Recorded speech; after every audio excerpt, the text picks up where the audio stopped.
요한계시록 8장 6절에서 7절까지입니다.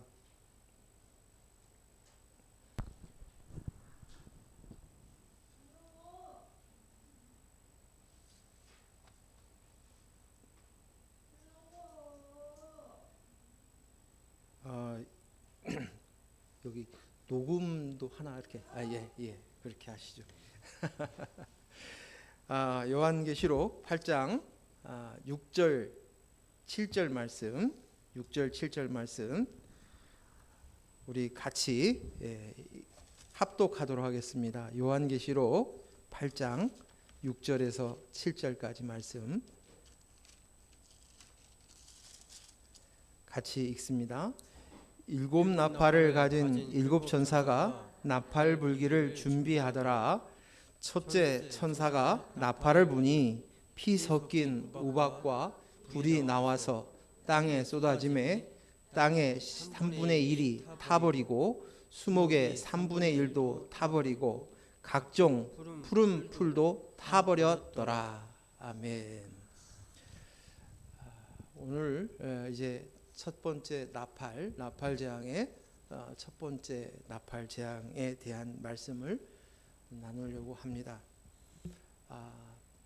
우리는 지난주에 걸쳐서 일주일 이상 계속적으로 큰 화재가 있었습니다. 그래서 노심초사 이 불이 꺼지기만을 위해서 간절한 마음으로 하나님께 기도하고 바라고 또 안타까운 마음으로 바라보았습니다. 하지만 불은 인류 역사에 있어서 가장 귀한 발견이고 발명입니다. 하나님이 주신 것입니다. 그래서 불은 우리 인간에게 큰 유익을 끼치는 도구입니다. 음식을 할 때 음식을 익혀 먹고 또 우리 몸을 따뜻하게 해주고 우리의 필요한 철이나 각종 금속들을 만들어내는 데 있어서 불은 절대적이었고 또 그것으로 인해서 우리를 안전하게 지을 수 있는 집을 짓게 해주기도 합니다. 하지만 때론 불은 무서운 것이 되어서 인간의 모든 것을 앗아가버리기도 합니다. 특별히 겨울철을 지내면서 건조하여진 가운데에서 불이 났고 그리고 그 불이 이 산 저 산을 옮겨다며 태웠습니다. 작은 불씨 하나로 시작이 되었는데 큰 불이 되어서 큰 집, 큰 건물, 큰 산도 순식간에 다 태워버리고 재만 남겼습니다. 우리는 가끔 산불이 나서 수많은 수헥타르를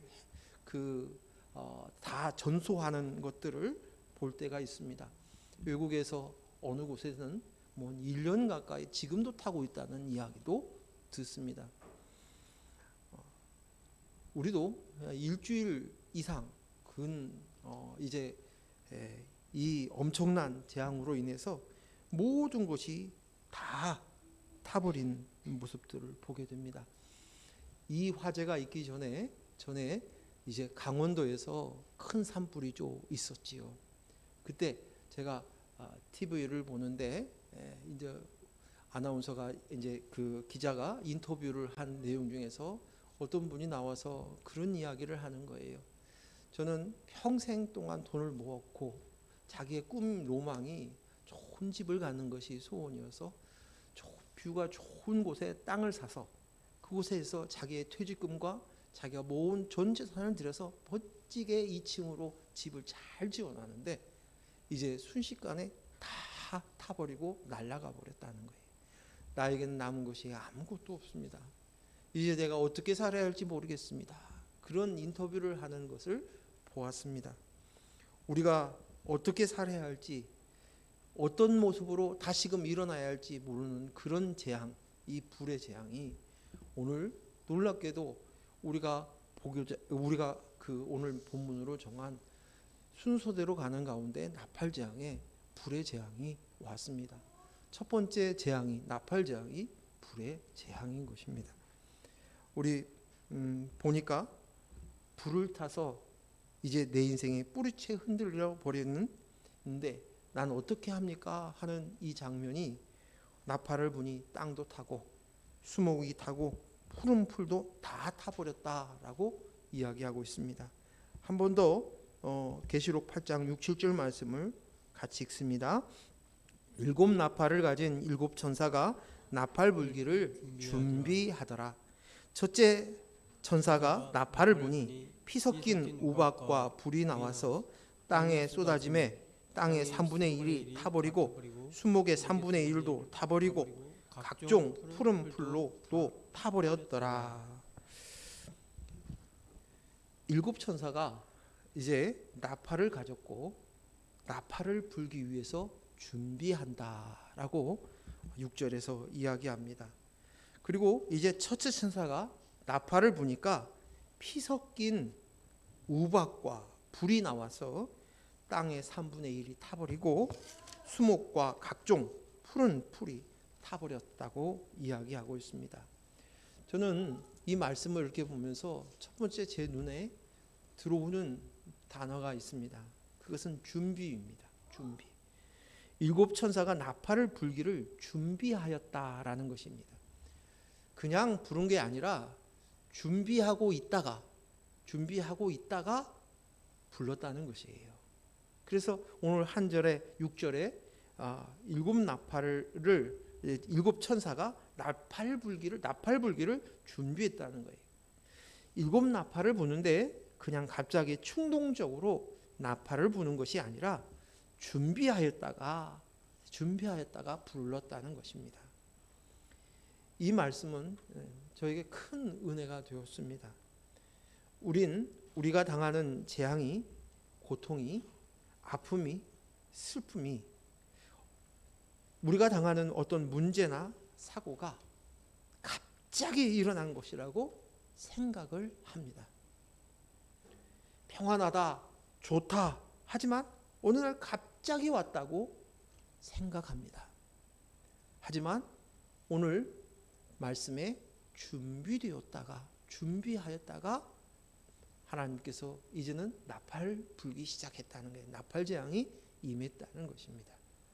우리는 갑자기였고 우리는 그 준비 없이 당하는 것이라고 생각이 되어지지만 하나님께서는 재앙을 주실 때 준비하셨다가 주셨다는 거예요. 데살로니가전서 5장을 좀 볼 텐데 5장 3절 말씀 같이 읽습니다. 시작. 그들이 평안하다 안전하다 할 그때에 임신한 여자에게 해산의 고통이 이름과 같이 멸망이 갑자기 그들에게 이르리니 결코 피하지 못하리라. 아멘. 주님의 재림에 대한 이야기인데 주님의 재림은 갑자기 임할 것이다 라고 말씀합니다. 그것은 마치 임신한 여자가 해산의 고통을 이름 같다고 표현되어 있어요. 어제도 평안했고요, 안전했으니 오늘도 똑같이 평안할 것이라고 생각합니다. 그리고 내일도 모레도 내 인생은 평안할 거야, 안전할 거야 라고 말합니다. 그리고 그렇게 믿고 살아갑니다.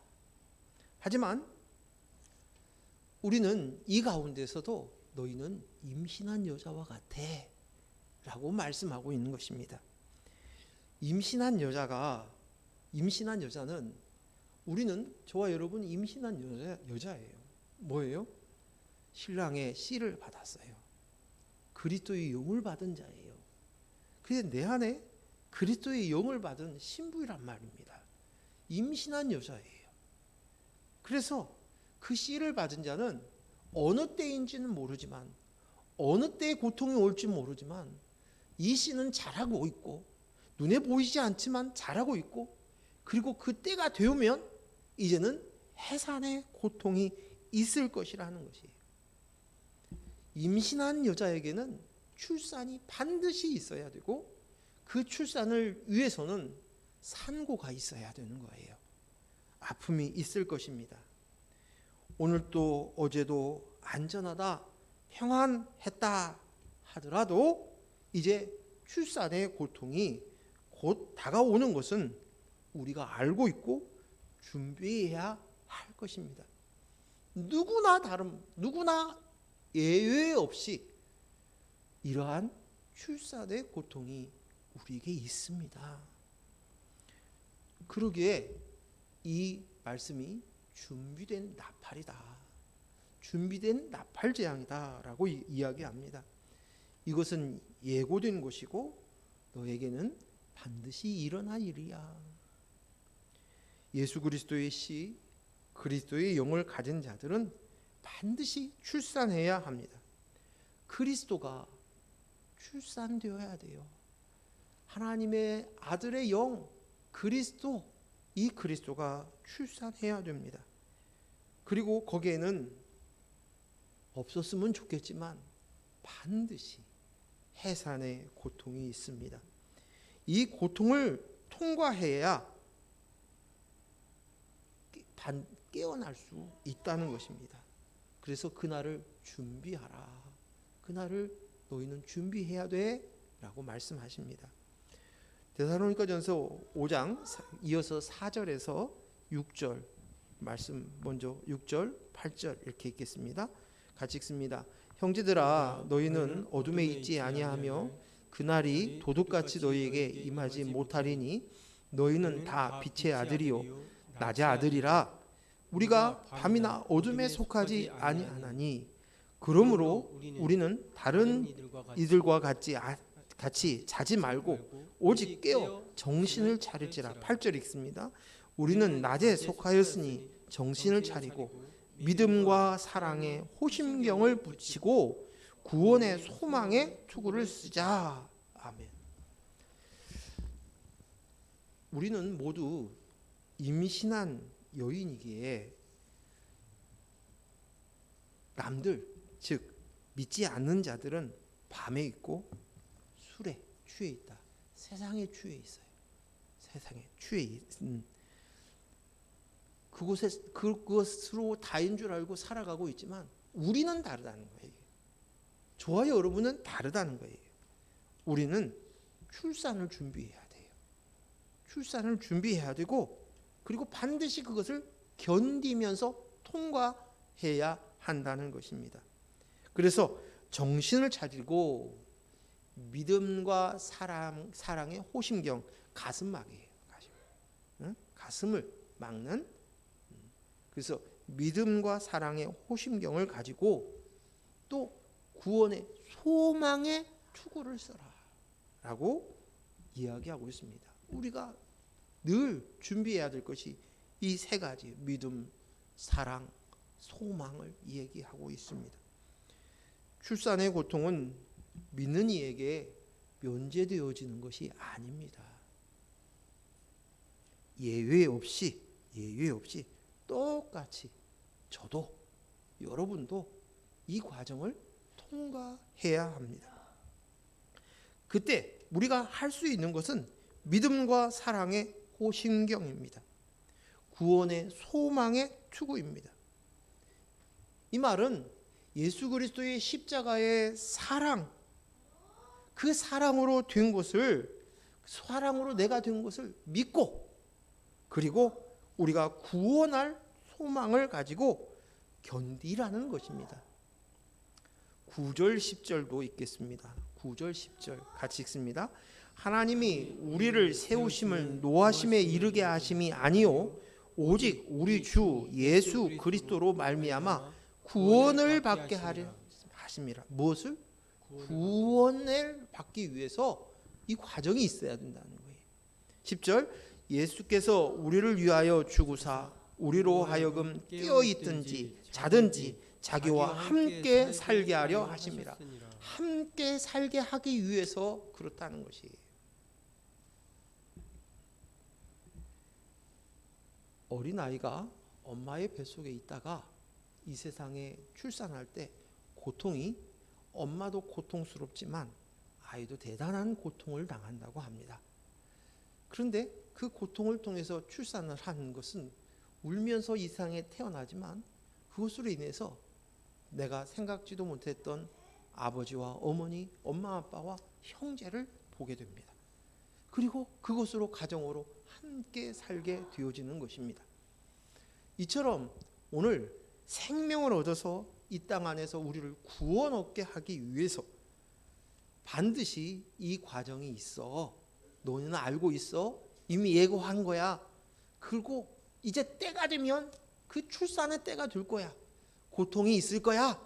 하지만 이 모든 것은 너에게 구원을 위한 거야. 생명을 주기 위함이야. 그렇기 때문에 이것을 너희는 준비하고 깨어 있어야 돼. 그래서 뭘? 사랑으로 내가 되었구나. 관계되었구나. 예수 그리스도의 십자가의 사건으로 내가 되었구나. 그리고 이것을 가지고 믿음으로 서야 되는, 믿음의 눈으로 봐야 되는 거예요. 세상 사람들의 눈으로 세상이 전부인 것처럼 살고 세상이 전부인 사람들처럼 똑같이 살지 말고 너는 믿음으로 실상을 보라는 거예요. 믿음은 바라는 것들의 실상이. 그것을 바라보면서 살고 이제는 구원의 소망으로 너가 이것을 견뎌야 돼라는 것이 견뎌야 돼. 나이 드신 어른이 일제도 겪어보고 6.25도 겪어보고 하면서 그렇게 자라오신 어른이 하는 얘기가 이것은 6.25 때의 그거에 비해서 내가 일제도 견디고 한국 동란도 견디었는데 이까짓 것 가지고 내가 흔들릴 것 같으냐고 어떤 그 드라마에서 했었던 대사였던 것 같아요. 근데 그런 이야기를 하는 데 있어서 저는 아무 상관도 없지만 그 모습 앞에서 아주 힘이 나더라고요. 응? 우리가 이 과정을 겪기 위해서는 생명을 얻기 위해서는 이 과정들은 기꺼이 나에게 주는 축복이고 감사이고 이쯤은 견딜 수 있는 거예요. 나팔은 준비된 것입니다. 예정된 것입니다. 갑작스러운 것이 아니라 하나님의 철저한 준비 속에서 있는 것입니다. 그리고 반드시 그 나팔 소리를 우리는 들어야 합니다. 들어야 합니다. 그 나팔은 재앙입니다. 그 재앙을 통과해서 그리스도 아들의 영을 낳아야 합니다. 난 그리스도 하나님의 아들의 영입니다로 태어나야 하는 것이에요. 온전하게. 때론 내게 갑자기일 수 있으나 주님은 이미 오래전에 준비된 것입니다. 계획된 것입니다. 그래야 이 과정이 있어야 인본인 내가 나야가 깨집니다. 진통이 있어야 아이를 출산할 수 있습니다. 저는 출산해보지는 않았지만 하늘이 노랗게 바뀌어야 아이를 낳을 수 있다고 합니다. 우레가 치고 번개가 지진과 음성이 들어야만 된다는 것입니다. 이것은 나를 위한 준비예요. 주님이 나를 위한 준비예요. 나를 위한 준비예요.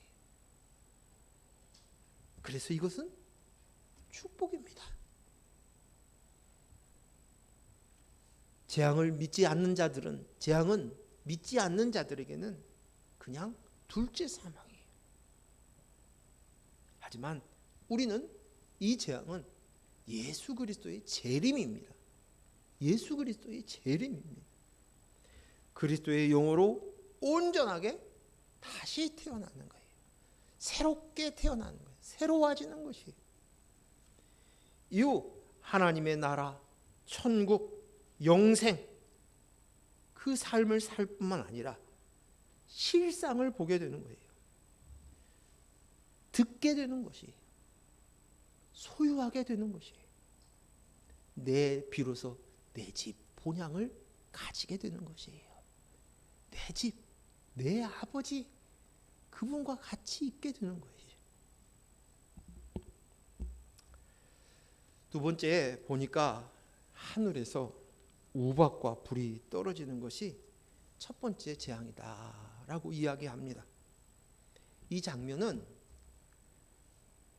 출애굽기의 10가지 재앙 중에서 7번째 재앙하고 똑같습니다. 여러분도 아시겠지만 애굽에서 10개, 모세를 통하여서 10가지 재앙은 그 재앙을 통할 때마다 성경 구절이 무슨 구절이냐면 하나님이 하나님 되심을 드러내는 것이 10가지 재앙의 목적입니다. 하나님이 하나님 되심을 세상에 드러내는 사건이 10가지 재앙이에요. 근데 10가지 재앙을 지나면서 무슨 고백을 하냐면 내가 피조물입니다. 내가 창조주를 봅니다. 창조주를 알아보는 과정입니다. 그리고 그 재앙이 끝나면서 매번 항복을 하지만 바로와 그의 신하들은 또다시 반복적으로 완악해지는 거예요. 또 완악해지고 또 완악해지고 이것을 계속적으로 반복하다가 마지막 10번째 재앙이 되고서야 항복을 하고 이스라엘 백성들을 광야로 보내어 하나님을 섬기게 합니다. 그런데 그 이후에도 또 우리는 잘 알고 있듯이 10가지 재앙이 끝나고 나서 끝난 줄 알았더니 이스라엘 백성들을 포기하지 않고 애굽의 군사들이 쫓아오지요. 그리고 그들이 어떻게 되었습니까? 홍해에 다 수장해서 죽었습니다. 우리는 그것을 10가지의 재앙, 출애굽기 10가지 재앙을 통해서 보게 됩니다. 이것은 아무리 재앙을 통해서 가르쳐도 하나님이 하나님 되심들을 드러내도 내 안에 가지고 있는 내가 나야, 내가 하나님이야 하고자 하는 이 마음이, 이 인본이 여전히 다시금 살아난다는 거예요. 부활하는 거예요. 예수님처럼 부활하는 거예요. 내가 나야가 또 살아나요. 내가 나야가 또 살아나요. 그래서 하나님 되는 것들을 포기하지 않고 있다는 것입니다. 그래서 10번째 재앙은 무엇이냐? 어린 양의 보혈을 피를 문설주에 바름으로 인해서 그것이 통과되어집니다. 이 말은 예수 그리스도의 십자가를 통하여서 그 보혈로 우리가 생명을 얻는 거예요. 그러니까 결론은 10가지 재앙을 통해 가지고 그것이 안 통하니까 마지막에는 예수님이, 어린 양 되신 예수님이 내가 되셔서 내 대신 죽어버리시는 거예요. 그것밖에 인본을 죽일 수 없는 거예요. 내가 나야가 스스로 나를 죽일 수는 없다는 거예요. 그것이 우리라는 거예요. 우리의 뿌리라는 것이에요. 내가 가지고 있는 그 무식 속에 내가 하나님 노릇하고 있는 이것들이 어머니의 태중에서부터 그리고 무식 가운데 어린 유아세부터 계속적으로 뿌리 깊이 자리를 잡고 있기 때문에 이게 결국 예수님 방법은 예수님이 십자가에 못 박혀 죽으심으로 말미암아 우리를 구할 수밖에 없는 사건을 가르쳐 주시는 것입니다. 이것이 우리의 인본의 정체를 드러내는 것이에요. 그리고 이 문제를 어떻게 해결할 것이냐? 예수 그리스도의 십자가의 보혈로 해결할게. 이것이 복음이 이 10가지 재앙 속에 들어 있습니다. 그리고 이 세상을 상징하는 애굽, 그 애굽의 군대는 어떻게 돼요? 결국 홍해에 수장해서 죽는 거예요. 내가 나야는 이 세상은 다 죽을 수밖에 없음을, 이것이 종말이고 끝이라는 것을 가르쳐주는 장면입니다. 출애굽기 9장 22절에서 25절 말씀 읽겠습니다. 여호와께서 모세에게 이르시되 너는 하늘을 향하여 손을 들어 애굽 전국에 우박이 애굽 땅의 사람과 짐승과 밭의 모든 채소에 내리게 하라. 모세가 하늘을 향하여 지팡이를 들매 여호와께서 우레소리와 우박을 보내시고 불을 내려 땅에 달리게 하시니 여호와께서 우박을 애굽 땅에 내리심에 우박의 내림과 불덩이가 우박에 섞여 내림이 심히 맹렬하니 나라가 생긴 그때로부터 애굽 온 땅에는 그와 같은 일이 없었더라. 우박이 애굽 온 땅에 사람과 짐승을 막론하고 밭에 있는 모든 것을 쳤으며 우박이 또 밭의 모든 채소를 치고 들의 모든 나무를 꺾으되 불이 섞인 우박이 쏟아졌습니다. 그런데 여기 보면 23절에 어떤 표현이 있냐면 불이 내려 땅에 달리게 하시니라 라고 얘기합니다. 이게 무슨 말이냐면 이번에 불이 오는데 돌풍이 불어서 사람보다도 훨씬 사람이 아무리 달려가도 풀을 잡아낼 수가 없는 거예요. 동해 번쩍 서해 번쩍 하면서 바람을 타고 번지는 장면이에요. 이 모습을 달려간다, 땅에 달리게 했다라고 얘기하는 거예요. 급작스럽게 순식간에 불에 타서 이산저산 이 나무 저 나무 이쪽 풀밭과 저쪽 풀밭을 옮겨 다니며 다 태웠다는 것입니다. 그래서 땅의 3분의 1이 타버렸습니다. 수목과 푸른 풀밭이 다 타버렸습니다. 우박이 쏟아지니 모든 나무가 다 꺾여 버렸습니다. 여러분, 땅은요 사람의 터전, 우리의 터전을 상징합니다. 우리의 터전이에요. 우리는 땅에다가 곡식을 심고 나무를 심면서 거기에서 나오는 소산물로 모든 짐승들과 같이 우리가 먹고 삽니다. 그런데 여기 보니까 다 꺾이고 타버렸습니다. 우리에게 땅에 사는 인생의 터전이 타버리고 꺾여 버렸습니다. 그들이 의지하던 그것이 무너진 것입니다. 어떤 이는 돈을 의지하고 살았다면 그 돈이 날아가 버린 것입니다. 명예를 소중히 여겼던 그것이 다 사라져 버린 것입니다. 한순간에 먼지가 되어 사라졌습니다. 건강을 중요했던 그가 이제는 건강이 하루아침에 무너져 내렸습니다. 땅의 소산물로 살아가는데 이젠 없습니다. 돈이 전부였던 인생, 명예가 전부였던 인생, 사랑이 전부였던 인생, 화목이 행복이 전부였던 인생에서 다 사라졌다는 것이에요. 10년 동안 살았던 아내가 바람을 피우고 떠나버렸어요. 그때 받는 상실감, 배신감, 이거와 똑같은 거예요. 다 사라졌어요. 하나님은 우리가 가장 중요하게 여기는 것을 잘 알고 있습니다. 우리가 어디에다 가치를 두고 사는지 그분은 우리 아버지시기 때문에, 하나님이시기 때문에 정확하게 알고 있습니다. 그런데 사람에 따라서 중요한 가치와 의미를 두고 있는 그것을 주님은 꺾으셔요.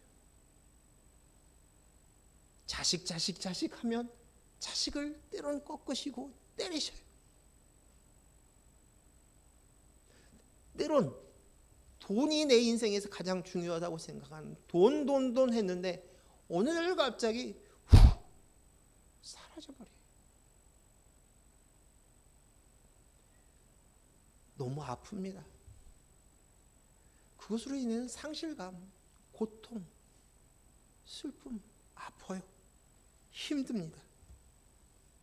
힘들어요. 아버지 힘들어요. 고통스러워요. 이 현실이 사실이 아니라 허상이었으면 좋겠어요. 그런데 오늘 보니 땅도 풀밭도 나무들도 다 꺾어버리십니다. 왜 태우십니까? 왜 꺾으십니까? 고통스럽지만 그것이 내가 나야를 세웁니다. 내가 나야에게 밥을 줍니다. 거기에서 있는 그 가치로 의미를 찾으려고 합니다. 그래서 무너뜨리십니다. 바벨탑을 무너뜨리듯이 그것을 무너뜨려요. 내가 소중하게 이 주여 주여 하지만 그 실제의 삶 속에서는 내가 가치를 두고 있고 의미를 두고 있고 내게 있어서 일본이었던 그것들을 너무너무 잘 아시는 하나님이 그것을 꺾어내요. 그래야만 되니까 그리스도의 영이 나입니다라고, 그리스도가 내 안에서 왕성해져야만, 그리스도가 내 안으로 충만해져야만 되기 때문에 그 일들을 하십니다. 우리의 아픔을, 우리의 슬픔을, 우리의 고통을 다 들으시면서도 그 일을 하십니다. 마음으로는 나는 그리스도의 영이 납니다 라고 얘기합니다. 생각으로도 그리스도가 나입니다 라고 합니다. 그런데 실제로는 내 마음이 다른 곳에 있습니다. 내 생각에 다른 곳이 있습니다. 내 뜻이 다른 곳에 있습니다. 내 목숨인처럼 여기는 것이 다른 곳에 있는 것이. 그래서 그리스도의 영이 납니다는 그런 척하며 사는 것이 대충 삽니다. 감동도 없습니다. 그냥 삽니다. 주어졌으니까. 지난주에 말씀처럼 세월을 아끼라고 하는데 세월을 허상하면서 살아가는 것이, 내 마음은 이미 내가 나의 가치를 두고 의미를 두고 끊임없이 계산을 하면서 살아가고 있습니다. 훈련도 대충 합니다. 삶 속에서도 설렁설렁 신앙생활을 합니다. 내일이 없다는 것을 여러분은 얼마나 실감하시며 사십니까? 내일이 내 것이 아니라는 사실들을 얼마나 인식하며 살아가십니까?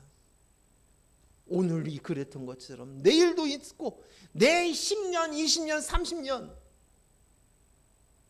그것이 당연한 것으로 생각하며 살아갑니다. 제 아내가 선고를 받고 그리고 지나가는 어르신들을 보면서 존경스럽다는 거예요. 80세, 90세 사시는 것이 보통 일이 아니라는 거예요. 위대해 보인다는 거예요. 훌륭해 보인다는 거예요. 존경심이 생긴대.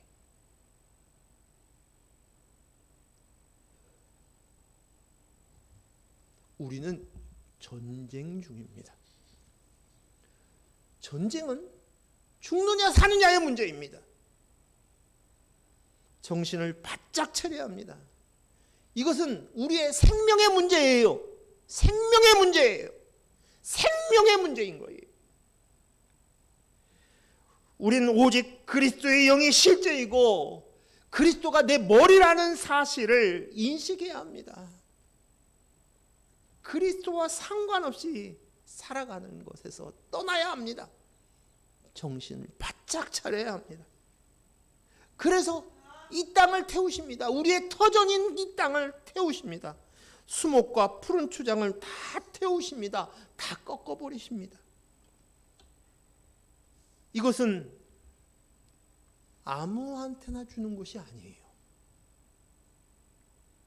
씨가 있는, 그리스도의 영이 있는 저와 여러분에게 하나님이 허락하셨고, 이 모든 것은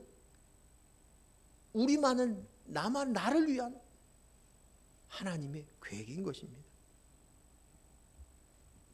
그래서 우리는 그리스도의 영으로 살게 하는 싸움을 해야 합니다. 인본인 내가 나야가 가치와 의미를 두고 있는 것을 흔들어 이것이 흙이구나, 이것이 먼지이구나, 이것을 알도록 하십니다. 출애굽기 34장 14절 말씀 같이 읽습니다. 너는 다른 신에게 절하지 말라. 여호와는 질투라 이름하는 질투의 하나님입니다. 질투는 남녀 간에도 질투합니다. 또 동기 간에도 질투합니다. 형제 간에도 친구 간에도 질투합니다. 인생이 그렇게 질투하는데 오늘 하나님을 질투하는 하나님이시다라고 표현되어 있어요. 어이, 하나님이 왜 이런 이야기를 하셨지? 하나님은 완전하시는데. 그런데 이 말이 뭐냐면, 이 말은 직접적으로 무슨 말이냐면, 너희는 마음을 다하고 목숨을 다하고 뜻을 다하고 정성을 다해서 주 너희 하나님을 사랑하라 라는 이 말씀이에요. 여기에는 타협하지 않겠다는 말씀이에요. 나는 너를 양보할 수 없다는 거예요. 넌 내 것이니까. 내 아들 독생자 예수 그리스도의 십자가로 못 박혀 죽이기까지 해서 얻은 생명의 값으로 얻은 것인데, 핏값으로 얻었는데, 내가 너를 만들 때 내 모양과 형상으로 그대로 만들었는데, 너는 이처럼 만들어졌는데, 나는 질투하는 하나님이야. 이거에 대해서는 양보 못해. 너의 가장 중요한 거, 너의 이 땅 안에서 사랑하지 말라는 것이 아니에요. 화목하지 말라는 것이 아니에요. 행복하지 말라는 얘기가 아니에요.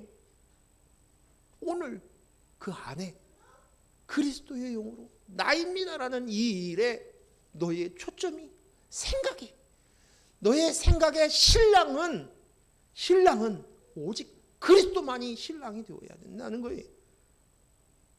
이 부분에서는 내가 타협하지 않겠다. 난 너와 연합되어 하나 되기를 원한다. 오직 나는 그리스도의 영이 나입니다. 내 머리는 그리스도입니다. 난 그리스도와 연합해야 합니다. 연합된 자입니다. 여기에 다 쏟아부으라는 거예요. 전심으로 쏟아부으라는 것이에요. 마치 하나님을 그냥 이웃집 아저씨 정도로 생각하고 필요할 때 나한테 공급해주는 은행 정도로 생각하면서 살지 말고 너의 신랑이고 너의 몸이 되어야 된다는 거예요. 이렇게 새롭게 피조물로 태어나라는 것이에요. 살라는 것입니다. 욥기 42장 5절 6절 말씀 같이 읽습니다. 내가 주께 대하여 귀로 듣기만 하였사오나 이제는 눈으로 주를 배움나이다. 그러므로 내가 스스로 거두어 드리고 티끌과 제 가운데서 회개하나이다. 내가 티끌입니다. 내가 나야는 재입니다. 내가 나야는 먼지입니다. 내가 나야는 흙입니다. 그런데 이제 이 사실을 눈으로 봅니다. 이 사실을 눈으로 봅니다. 욥이 그 고난을 통과되어지는 그 과정 속에서 그때서야 자기가 흙이고 먼지인 것을 깨닫습니다. 창조주를 보게 되는 것이에요. 귀로만 듣다가 이제는 실상으로 현실감 있게 눈으로 본다는 것입니다. 내가 이제야 봅니다. 내가 나에는 티끌이었군요. 먼지였군요. 근데 먼지였던 이곳에 이제 하나님께서 나에게 보물을 주셨네요. 이 진흙에. 그래서 이 가치를, 이 의미를 깨달은 거예요. 사라질 먼지였습니다. 나는 흙이었습니다. 라고 고백하는 것이. 또 놀라운 것은 땅을 태우고 수목과 푸른 풀을 태우는데 우리의 관심이 기울이는 것이 뭐냐면 3분의 1만 태운다는 거예요. 3분의 1만. 전 이 말씀이 어떻게 와닿냐면 다 태울 거야. 근데 3분의 1만 태워. 근데 이 말씀이 저한테 들리는 것이 어느 영화에서 대사가 뭐냐면 살려는 드릴게 하는 조폭 어느 배우가 얘기했던 대사예요. 내가 살려는 드릴게. 모든 것을 다 빼앗으세요. 죽을 만큼 두들기는 거예요. 그리고 마지막에 그래도 온몸에 피투성이가 되고 깨지고 다리가 줄뚝거리고 뭐 이런 가운데 온몸이 망가졌는데 그래도 내가 살려는 드릴게. 그래. 어느 영화인지 기억이 안 나는데 이 단어만 기억이 나는 거예요. 오늘 3분의 1을 태워버리고 남겨둘겠다는데 이 말씀이 살려는 드릴게. 이 말씀으로 제 귀에 들리는 거예요. 살려는 드릴게. 욥기 2장 4절에서 6절 말씀 보겠습니다. 같이 읽습니다. 사단이 여호와께 대답하여 이르되 가죽으로 가죽을 바꾸오니 사람이 그의 모든 소유물로 자기 생명을 바꾸올지라. 이제 주의 손을 펴서 그의 뼈와 살을 치소서. 그리하시면 틀림없이 주를 향하여 욕하지 않겠나이까. 여호와께서 사탄에게 이르시되 내가 그를 내 손에 맡기노라. 다만 그의 생명은 해하지 말지니라. 아멘. 이게 무슨 장면이냐면 이게 4절에서 가죽으로 가죽을 바꾸오니, 이 말은 가죽은 가죽으로 대신해서 바꾸는 것이에요. 지금 욥이 자식을 다 잃어버렸어요. 첫 번째 시험을 됐을 때 욥은 손대지 마, 욥한테는 손대지 말고 너 테스트 해봐. 그처럼 의로운 이가 없어, 온전한 이가 없어라고 얘기를 합니다. 그러자 이제 시험을 왔는데 자식들이 다 죽습니다. 재산이 다 빼앗깁니다. 그렇죠? 다 가진 것을 다 잃어버려요. 그러자 그런데도 불구하고 주신 자도 여호와시요 취하신 자도 여호와십니다라고 하면서 하나님을 배신하지는 않는 욥의 모습들을 보자 또 사단이 얘기합니다. 두 번째 시험을 또 하나님하고 얘기하면서 하나님의 허락을 받는데, 두 번째 시험의 내용이 보니까 가죽으로 가죽을 바꾸오니 이게 생명을 치면 된다는 거예요. 사람이 자기 목숨을 위해서는 가진 모든 것을 다 내주기에 마련입니다. 그러니까 이제 그의 뼈도 치고 살도 치십시오. 그러면 주를 욕할 겁니다. 이렇게 얘기하는 거예요. 그때 하나님이 뭐라고 얘기하냐면 좋다. 내 손에 맡긴다. 그러나 생명은 건들지 말라고 얘기해요. 생명 살려는 드릴게. 이거예요.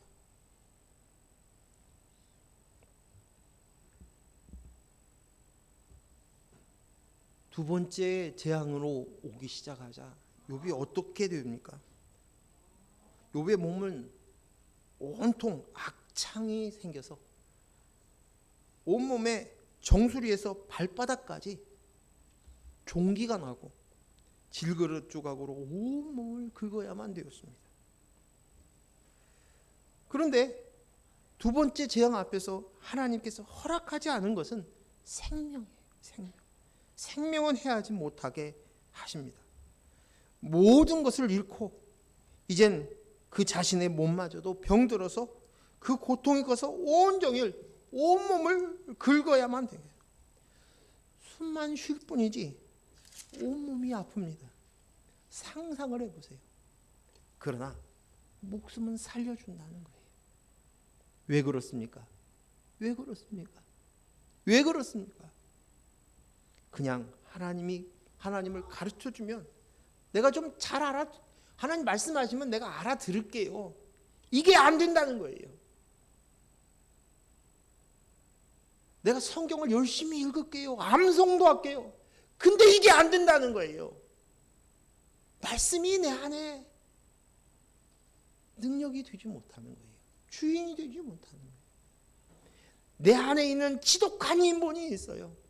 내가 나야가 뼛속 깊이 있어서요. 그것이 살아 숨쉬고 그것이 주인 노릇하고 그것이 계속 춤춘다는 것이에요. 그래서 생명, 영생을 주시기 위해서 하나님에 계신 그 하나님과 하나님의 다스리시는 그 나라를 주시기 위해서 이 고난을 주시는 것이에요. 이것을 주시기 위해서, 생명을 주시기 위해서, 하나님의 나라와 하나님을 주시기 위해서 살려는 드릴게. 살려는 드릴게. 그 모습이, 이 말이 우리에게 지금 당장은 크게 와닿지 않을 수 있어요.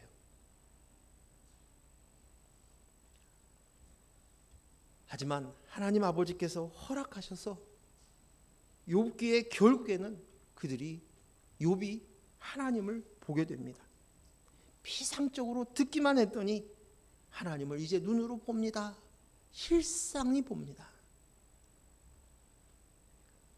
하나님은 이 일을 통해서 독생자이신 예수 그리스도를 이 땅에 보내셨고 십자가에 죽였습니다. 예수님은 십자가에 죽으셨어요. 십자가에서 죽으셨어요. 죄인인 나를 위해서 그렇게 하셨습니다. 너희가 그 은혜를 네가 아니? 그 십자가를 아니? 아니요. 전 철부지라서 모릅니다. 그 고통을 모릅니다. 막연하고 그 일은 내 일이 아니라 저 멀리 있는 사람들의 이야기 같아요. 지진이 나가지고 33층짜리가 무너져서 몇 사람이 죽고 그랬다는 뉴스를 들었는데 나한테 당장 실감이 안 오는 거예요. 마치 이런 것처럼 예수님의 십자가의 사건이 내 사건이 못 되는 거예요. 내 것이 아니야. 멀리 있었던 얘기가처럼 느껴집니다. 내가 여전히 하나님 되고 싶고 내가 인생을 살면서 가치와 보람을 느끼고 싶고 우리의 인생을 살고자 하는 것이. 하지만 우리의 인생은 바람처럼 지나갑니다. 바람처럼. 오늘의 하루는 긴 것 같습니다. 먼 것 같습니다. 하지만 지나간 세월은 바람처럼 쏜살같이 지나갑니다. 순간이에요. 찰나예요. 그 우리는 인생을 살아보면서 알잖아요. 육신의 생사의 그 고통, 그 죽음보다 더 중요한 것은 영생의 삶, 그리스도의 영이 머리가 되어 주인 되어서 성전이 되어지는 것입니다. 그래서 그렇게 하시는 것이에요. 고린도전후서 4장 7절 말씀 읽습니다. 시작. 우리가 이 보배를 질그릇에 가졌으니 이는 심히 큰 능력은 하나님께 있고 우리에게 있지 아니함을 알게 하려 함이라. 우린 질그릇입니다. 흙입니다. 흙으로 만든 질그릇이에요. 근데 내 속에 보배가 있다는 것이에요. 보배를 가졌어요. 그러니 우린 보배가 주인인 거예요. 질그릇이 주인인 것이 아니라 보배가 질그릇이에요. 주인이에요. 주인. 거기에 가치가 있어요. 우리는 보배를 담은 그릇이 되었어요. 질그릇이 되었어요. 그래서 질그릇은 뭐라고 얘기하냐면 나는 보물을 담은 그릇이야. 나는 보물이 주인이야. 이 사실을 고백해야 된다는 거예요. 나는 보물을 위해서 존재하는 그릇이야. 보물을 위해서 만들어진 존재야. 보물의 소유야. 필요를 채워주는 소유야. 이것을 잊지 말라는 거예요.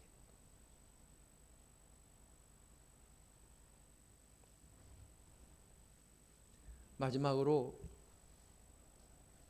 오늘 이 말씀에서 우리가 봐야 될 것이 있습니다. 그것은 3분의 1을 태우고 남은 것이 얼마입니까? 3분의 2가 남았다는 것이에요. 우리는 다 잃었다고 생각합니다. 그러나 살펴보면 아직도 잃지 않은 것이 있습니다. 남아있는 것이 있습니다. 잃은 3분의 1이 너무 크게 보이지만 아직도 주께서 우리에게 남겨주신 3분의 1을 보아야 되고 창조주를 보는 눈이 있다면 실상을 보면 그것으로 인해서 우리는 하나님의 사랑을 하나님의 놀라운 은혜를 보게 될 것이고 감사하게 되는 것이에요. 이것이 그리스도의 영 보배를 가진 자의 마땅한 자세예요. 고린도전서 10장 13절 말씀입니다. 우리 같이 한 목소리로 읽겠습니다. 사람이 감당할 시험 밖에는 너희가 당할 것이 없나니 오직 하나님은 미쁘사 너희가 감당하지 못할 시험 당함을 허락하지 아니하시고 시험 당할 즈음에 또한 피할 길을 내사 너로 능히 감당하게 하시느니라. 아멘. 한 번만 더 읽겠습니다. 시작. 사람이 감당할 시험 밖에는 너희가 당할 것이 없나니 오직 하나님의 미쁘사 너희가 감당하지 못할 시험 당함을 허락하지 아니하시고 시험 당할 즈음에 또한 피할 길을 내사 너희로 능히 감당하게 하시느니라. 오늘 3분의 2가 남은 것을 통해서 오늘 주시는 말씀이에요. 기도합니다. 하나님 감사합니다. 불이 너무 무서워서 우리는 화마라고 부릅니다. 다 태워버렸습니다. 재가 되었습니다. 먼지가 되었습니다. 사람들이 할 수 있는 것은 그저 하늘을 바라보며 하나님 비를 내려주세요. 비를 내려주세요. 다 탑니다. 다 탑니다. 나 어떻게 합니까? 나 어떻게 합니까? 내 터전이 없어졌습니다. 난 어떻게 살라고요? 그런데 그 속에서 하나님께서 말씀하십니다. 너에게 가장 중요한 것이 무엇이냐? 나는 너를 원한다. 마음을 다하고 목숨을 다하고 뜻을 다하여 정성을 다하여 주 너의 하나님을 사랑하는 것. 이것은 내가 나야가 사랑하는 것이 아닙니다. 내가 그리스도의 용으로 내가 되었습니다. 이 관계를 아는 것입니다. 이것이 하나님 사랑입니다. 예수 그리스도의 십자가, 그 사건이 멀게 느껴졌던 그 사건, 저 미얀마에 일어난 그 지진 정도로만 생각하고 있는 우리들에게 이 일을 통하여서 이 재난, 내 터전들이 무너지는 그것을 통하여서 그 사건은 바로 너의 사건이었고 너가 십자가에서 내가 되어서 내가 너가 되어서 십자가에 못 박혀 죽은 사건이야 라고 말씀하시고 넌 이제 그리스도의 영으로 너가 되었다고 말씀하십니다. 우리가 그것으로만 살게 하여 주시옵소서. 질투하시는 하나님의 간절한 소망을 우리가 듣게 하시고 믿게 하시고 보게 하여 주시옵소서. 욥이 그 고통을 고난을 통과하면서 결국 그가 봤던 하나님이 하나님 되심, 하나님이 나의 창조주 되심, 내가 피조물이고 흙이고 먼지인 것을 알면서 비로소 거기서 회개하고 내가 이제는 전에는 듣기만 하더니 이제서야 봅니다. 이제는 이것이 내 현실입니다라고 얘기했던 것처럼 이 은혜가 있게 하여 주시옵소서. 예수님 이름으로 기도했습니다. 아멘.